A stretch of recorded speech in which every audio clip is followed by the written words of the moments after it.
What's up, everybody? This is Melly Mel, Unapologetic.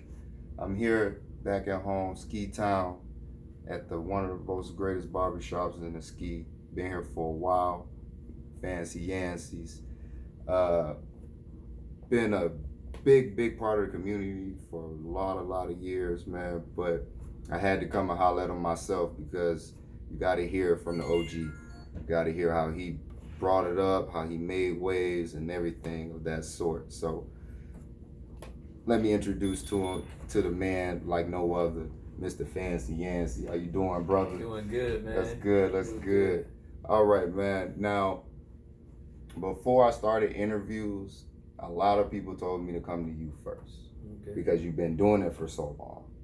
I don't know if you got in a hold of rail not too long ago, but I did rails. People loved it, man. I mean, they love everything about the interview about Rail. Okay. But Rail mentioned you in the interview. All right. So, and he was like, yeah, man, Yans gave me my stardom. I was still working on my license and stuff in barber school.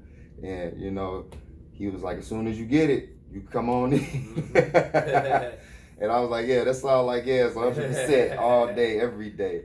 But what we want to know, what I want to know is what made you start, cutting hair? Like, did you start in the basement? A lot of people start from home and work their way up, but a lot of people that I know don't have the patience to sit there and be a barber, man. They love the cut, love the fresh look. But as far as sitting there, studying the person's face and doing art, that's art. Mm-hmm. Everybody expresses themselves differently. So what made you get into it? Well, like most barbers, I started in the basement before I went to barbering school. I went to barbering school back in '93 and went to Flint Institute of Barbering. And what made me want to get into cutting hair, I like to draw. Okay. And, I can draw. And man, I like to dress. So okay.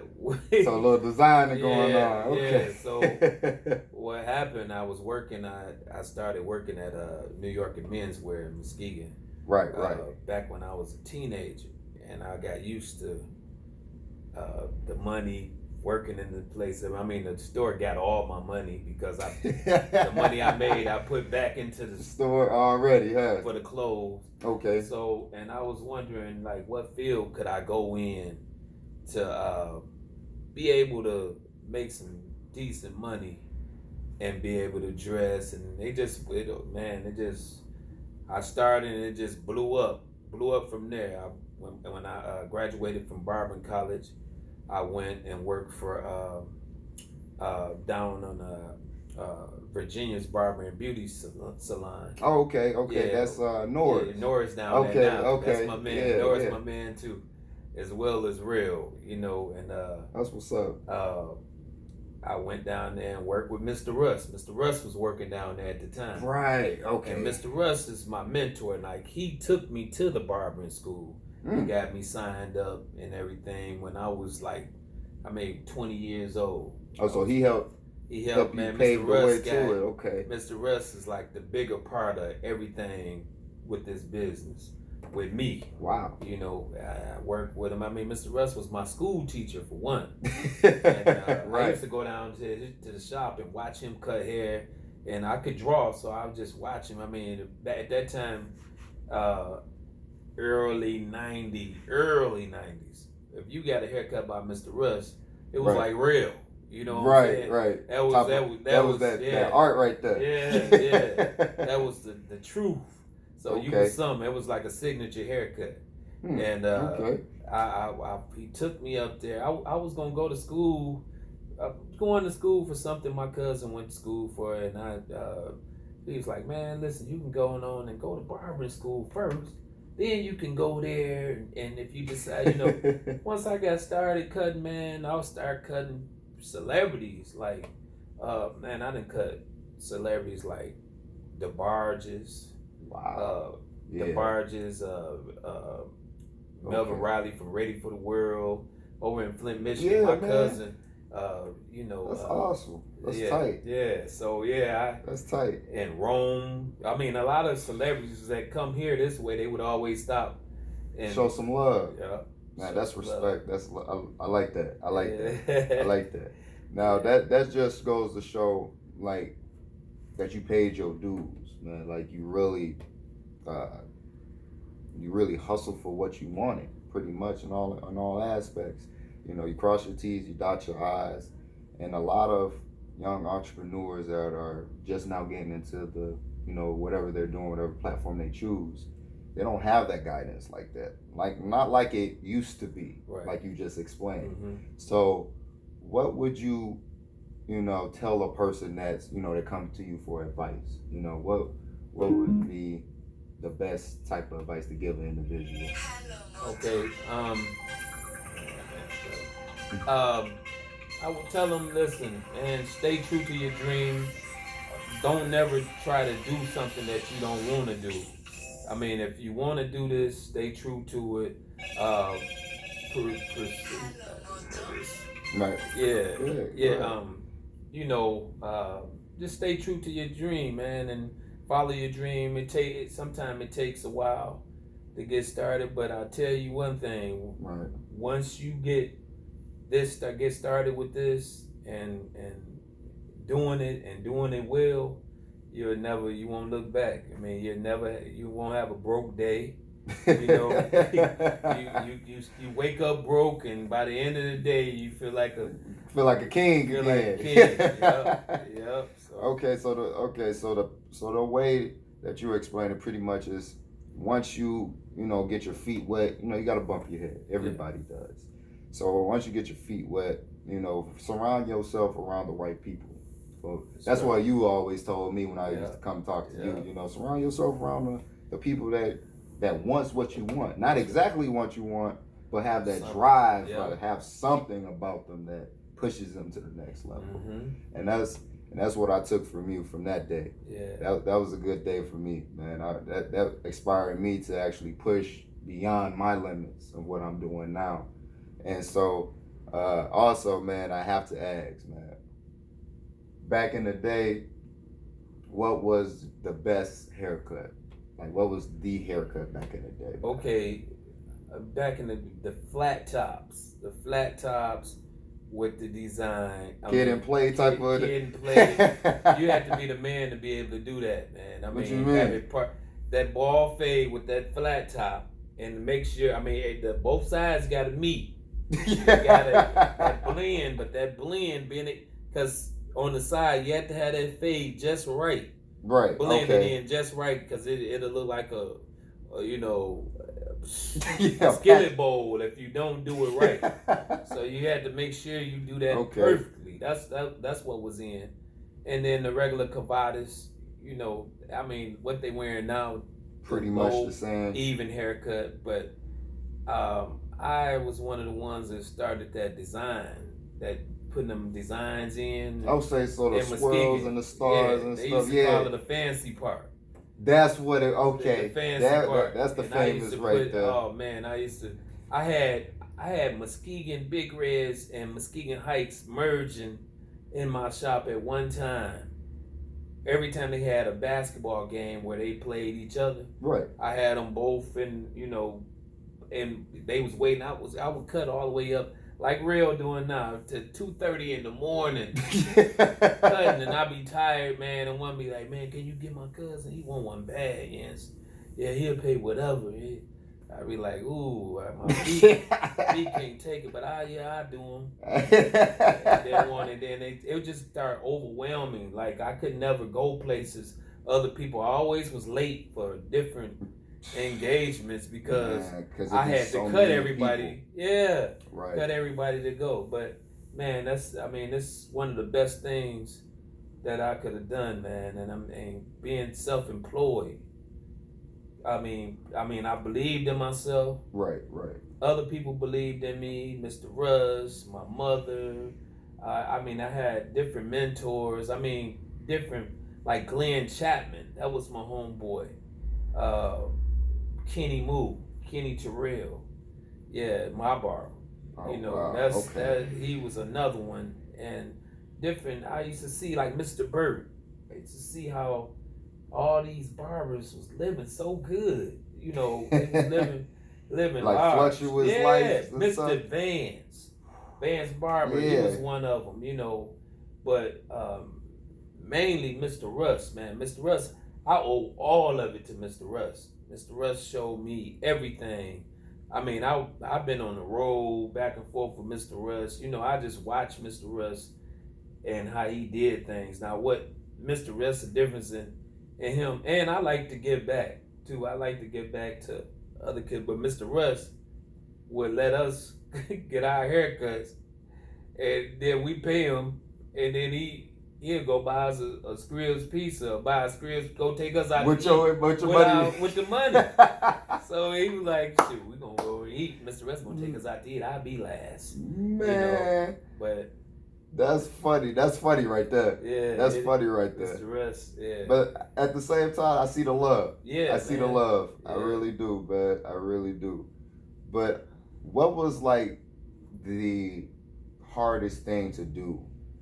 You know, starting off with your business. You know, what was some of the downfalls or turmoils that you had to experience, man?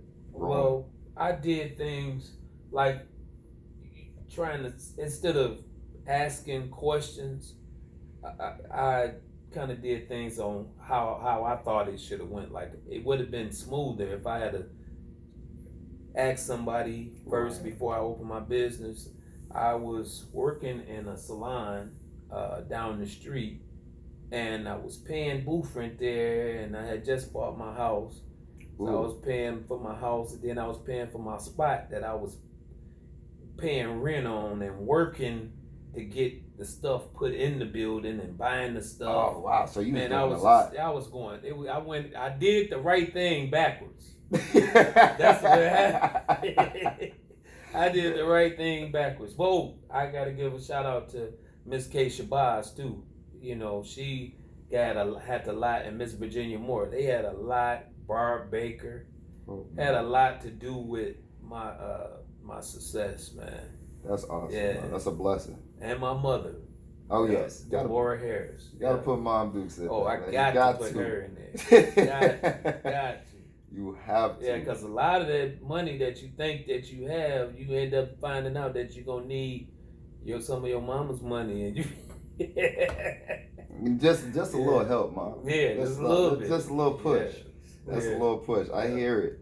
And, but the another thing, that I love, you know, especially about your platform, is that you in a community. You know, you with, you know, your people. You know, I'm not saying not discriminating against nobody else, but we have to support our own. You know, especially at times like this. You know, the protests, the rioting, and everything. I know you've been listening to it. Can't help but listen to it. It's everywhere. News, phone, Facebook, you name it, right? So, what made you stay, you know, in the community? Because clearly you had, you know, you could have went New York, California, anywhere, you know, but you stayed, you know, home, stayed with your people. Well, one thing was I have family here, and I love my family. I'm family oriented, so I love family. I have, and my mother was here, but I had a lot. You know, when I went to Muskegon Heights High School. At that time, it was, you know, you didn't hear of so many. I mean, people leaving there and opening up their own businesses and stuff like that. So I wanted to prove a point, and I wasn't a straight A student in high school. So I wanted all my principal and teachers to see that I was going to be successful. Right. I wasn't dumb. Right. My sister was a straight A student. I wasn't. I was into too much other stuff. I was focused on the wrong thing, like material things. You was growing up still. You still trying to figure yourself out. Yeah, I was trying to figure it out. So that schoolwork was last on my mind. I said, I know how to do the shortcut. I mean, but legally. Legally, okay, all right. The shortcut legally, and I said, I'm gonna do it this way. She can do all that, I go to her for that. But my sister for the the brain part. Right. But like punch some numbers in for me. That's right. That's right. Yeah. But I wanted to be a success, man. I was seeing stuff before I seen it. Man, I always be thinking. I always dreamed about having a nice home. Right. I wanted to I had it in my head, I'm gonna buy my mama a house. And then everybody saying, how you gonna buy your mama a house off being a barber? I said, well, yeah, Michael Jordan bought his mama a house, and just will be on my level. Instead of being $1 million house, it might be a $50,000 house or whatever. But I always dreamed big, and I had that dream on my mind. I still got it on my mind. I mean, I'm trying to go to that next level of dreaming, And right, I hear you. Yes, I hear you. So are you still growing? Yeah, are you still advancing even now? I'm advancing, but I'm trying to do less for more. You know what I'm saying? Like I'm still cutting hair, and I'm still, putting your hands in the moves and stuff. Yeah, but I'm trying to make smart moves now. I'm trying to learn about investments and investing and stuff like that. Oh yeah. Yeah, okay. I'm new to that. I'm a baby to that, and I got a couple people showing me a couple things on that. You got to make your money work for you when you get man. I ain't real age no more. I got to, and I'm gonna show him what I know. So when he get to be mine, he might be a millionaire. Oh yeah. When they get to my age. But you got to keep that. You got to keep that million. That's right. That's the whole point. You're absolutely right. Yep. You're absolutely right. Yeah. And I've been showing you about my stocks and stuff, investments and stuff like that. So yeah, you're right. You're absolutely right. You have to have more than one stream. That's right. As they say. So that's awesome, man. That's really is. Especially at this point in time of your life now. Yes, you're OG, you're elder, but you still in the game like you running this, man. You hear me? I'm running this mug, man. Trying, man. And everybody that I speak to, man, always put you in the higher. Big props, man. Big man, I appreciate that. That's the love. That's from you. That's from you being real and you showing people that you're not just for you. You about everybody. You show the love to everybody. I appreciate that.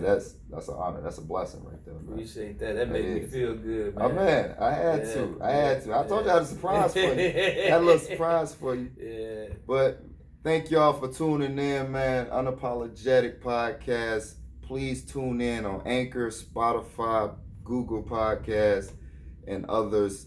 I'll be on here once again now.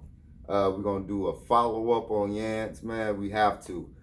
But right now, we got to get back to business. Unapologetic podcast. Melly Mel in the building. Fancy Yancy. My man. We out. My man.